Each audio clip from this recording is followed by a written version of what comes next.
Welcome to Van of Action, and we're renovating our 2018 Dodge Promaster van into a camper, and we're sharing that journey with you. And today, we're talking about interior finishes, specifically the window trim. And the window trim to me was really, really critical. I wanted the cabin to look good, I wanted the covers to look good, and they do, but I really wanted to be able to be in the van, and as we're driving down the highway, look through the window at what we're driving past and not be distracted by the crappy workmanship I did around the window. I wanted it to look really good. I wanted it to look like it grew there. I wanted it to be look so nice that you wouldn't even notice it. There's only 8 pieces of wood surrounding the window, but each one's unique and each one is a challenging but not difficult fit. And I'm going to show you a number of different ways to accomplish getting your window to look like this. It's not hard. Come on with me, let's get started. This is really an exciting time because I've got all the cabinets, uppers and lowers, and the wall unit ready for doors. I've gone as far as I can on those cabinets until I get the door material, and it hasn't arrived yet. So now it's time to start talking about the parts of the van that don't have cabinets. My vision for this space is to frame the window in cedar. It's got cedar on the side and cedar on the top, so I want to put a nice piece of cedar here to close it off, and a cedar across the top, and then a cedar window sill. And then there'll be a bit of a skirt underneath that sill, but this big panel, I don't want to put it in wood. I'm a carpenter, you may have noticed, and I believe it's possible to have too much wood. So this panel, the larger panels from here on in are going to be done in an upholstered blue textured vinyl that will complement the blue in the seats that are back here. When you look at a project like this, first thing I have to do is figure out the sequence of steps I need to take so that when it goes together the right way. And the first thing that I believe I need to set is the windowsill. I need to determine what that's going to be. And now, this is just a piece of scrap, but I've got 2 choices. I can make it with a 90-degree corner so that it comes out from the bottom of the window, comes out as far as it has to get past this panel and give me the space I need, and then it will drop straight down.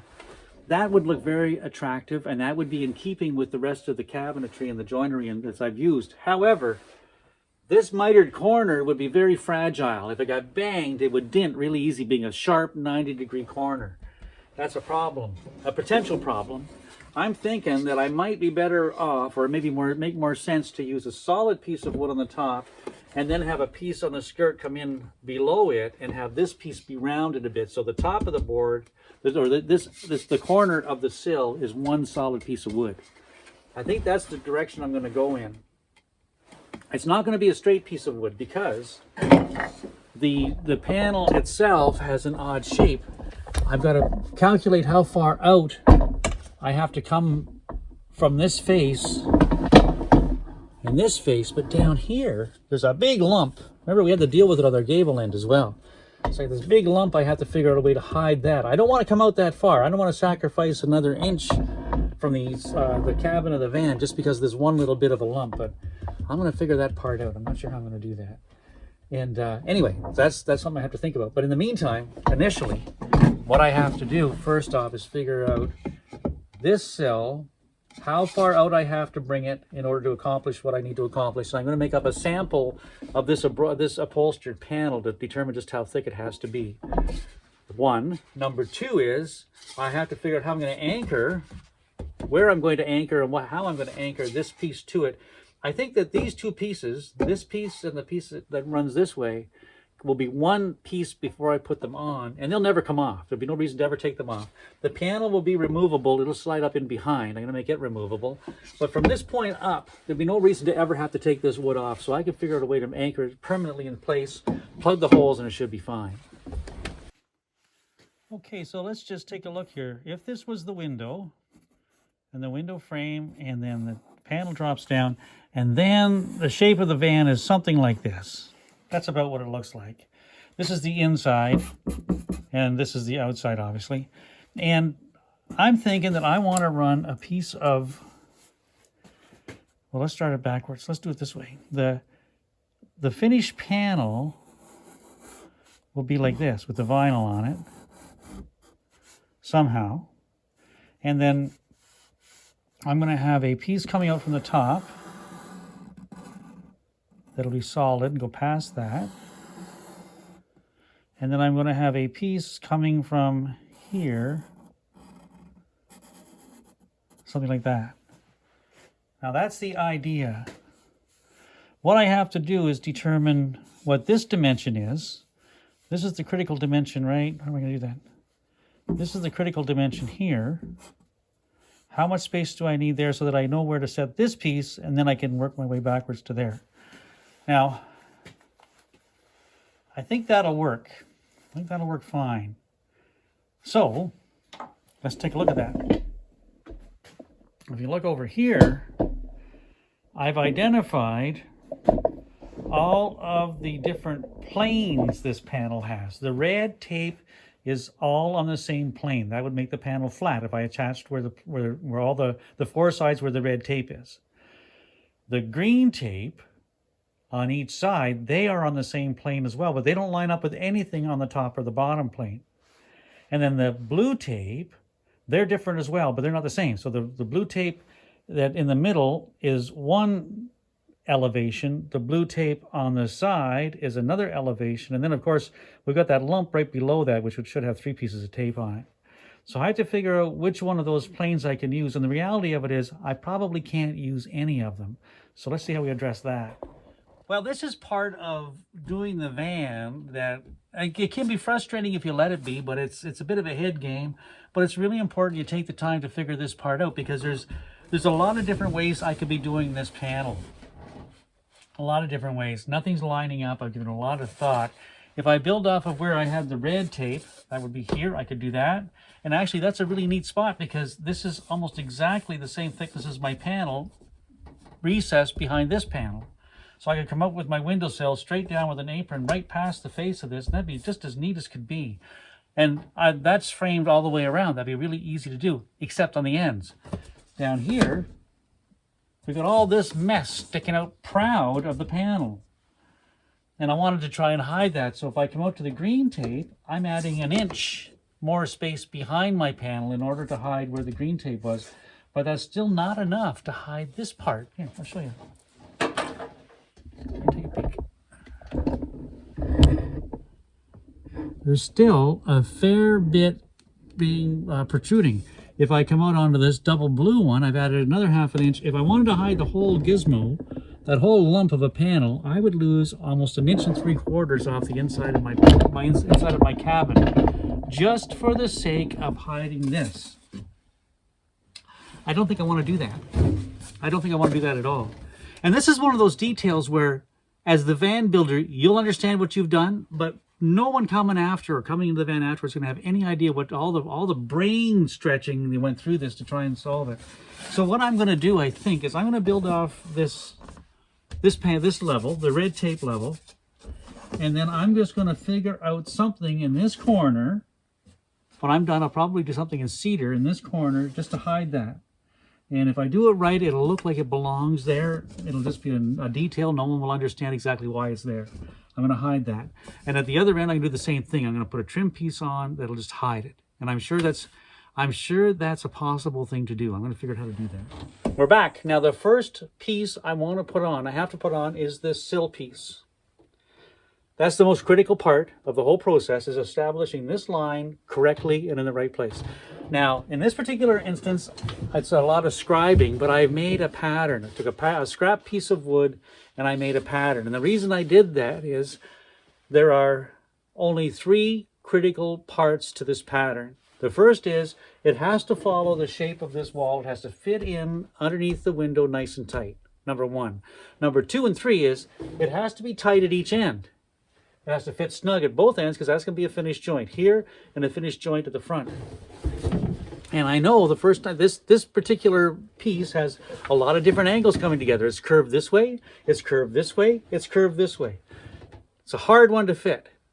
So I made a pattern to make sure I established the line against the window and the length at each end. I can add that to the end. As long as I'm wide enough with my piece, I can make the front line whatever I want it to be. I can cut that afterwards, not a problem.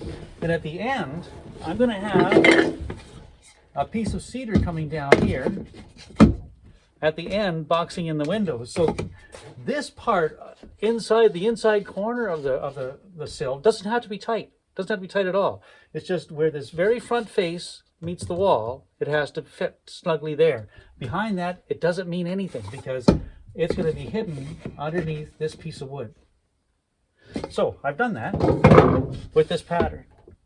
And now I just have to simply establish a benchmark where this pattern meets the same every time against the wall panel at exactly the same place. Then I can just measure what I need for length. I'm home free. Now, let me see. I hope I can show you this. This pencil mark right here, hopefully you can see it, is the benchmark I made on my plywood and the panel. So that when those two marks line up, my panel is in exactly the same place it was in the last segment of the video. Now, I've taken the panel off and the sample off, and I've made this line, which is 4.5 inches from the inside. 4.5 inches is the widest piece of cedar that I have. I know my sill won't end up being that wide, but that's as wide as I can make it, so I thought I'd just start there anyway, just for fun. Now, I'm going to measure. I've also drawn a square line from my mark, perpendicular to the side of the van. If I measure along that mark to the side, I get 3.5 inches. So I know that if I go 3.5 inches this way from the mark, I will be up against the panel, which is where I want to be. But now what angle's that? With a sliding T-bevel, which is a wonderful tool, I can slide along this face of the sheet, and when I get to where I want to get to, it will move to the angle I need to cut. Slide that up. That's the angle I want. So if I come 3.5 inches from this point and back on that angle, I will have this corner right here, which is exactly what I want. Now, the other thing I want to do while I'm here is measure from the panel of the van to the inside of the sill, because I want that joint to be tight. I'm not sure how wide my sill is going to be right there, and that's 1.25 inches. So if I go 1 1/4 inches this way, I'll be at this corner. And then I can duplicate this. I'll just slide the pattern down. I should be fine for now. Excellent. Now just do the same with the other end. We're back, and I have these two pieces anchored in. Hopefully you can see this. It's difficult to get it all in one frame, but I've anchored with using a jack nut, and then I had a self-drilling screw at the other end. I think 2 jack nuts in a little piece of wood like this would really be overkill, but you definitely have to have 2 fasteners to keep it from swiveling around. So these are both anchored in really well. And using the pattern that we made earlier with our benchmark and measuring the angles and things, I've made the first cut on the piece of cedar I want to use for the windowsill. Now I've trimmed the groove off of this side so it'll butt against the window okay, but I've left the tongue here. I'll trim that. I can trim the face off to whatever width I want it to be once I figure out how I'm going to do all this. So now this is the bottom like this. So now I don't want to mark it in. I want to be very gentle, and holy cow. Wowee. That is pretty ding.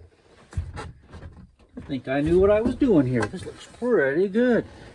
Come on down and take a look.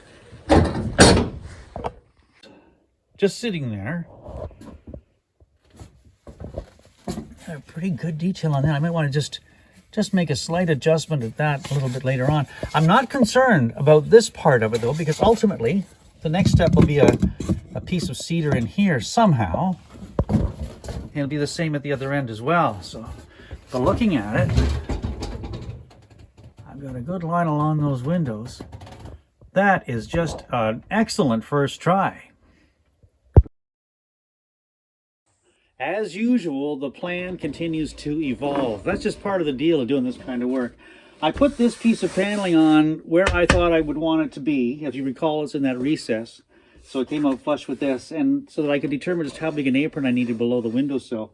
And honestly, it was too low. The apron was going to be too big. I didn't think it was going to look right. I think the proportions would have been off.